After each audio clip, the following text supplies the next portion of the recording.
champion, Ronnie O'Sullivan.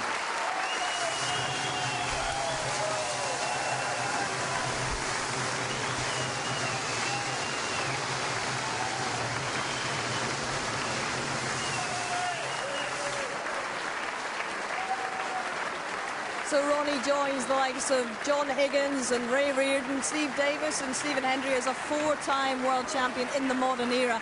And he's reticent, obviously, guys, to say how many are in him. How many more do you think are in him? As many as he wants to have in him, simple as that. He's got more talent than any human being has a divine right to have. He's been sprinkled with stardust, that boy, he really has. And when he puts it all in, he's unplayable at times. That's how good he is.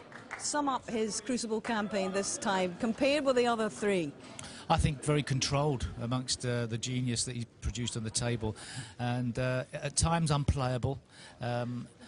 At his worst moments in the event, he was controlled, his safety was good, everything was really in place, and obviously he's praised Steve, he's a sports psychologist, and from my perspective, that's the best ever Ronnie O'Sullivan we've seen at the World Championship.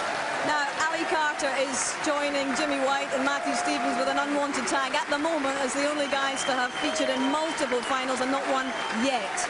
But what has he proven to himself and to everybody else watching here this campaign, John? Well, he's certainly good enough to compete. He shouldn't be thinking about flying an aeroplane. He should be thinking about playing snooker, because he's certainly good enough. And listen, he's lost in 2 finals to a genius twice. Indeed he has. How will you reflect upon this year's championship, Steve? I think it had everything. I think it was a great balance to it. We've seen the introduction of the Chinese players, but I think it was Ronnie O'Sullivan's World Championship by a mile. Indeed, all right.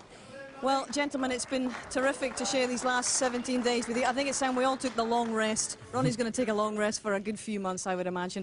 But that is it from the Crucible for 2012 and the Betfred.com World Championship. I hope you've enjoyed it. It's certainly been controversial. It's certainly been captivating.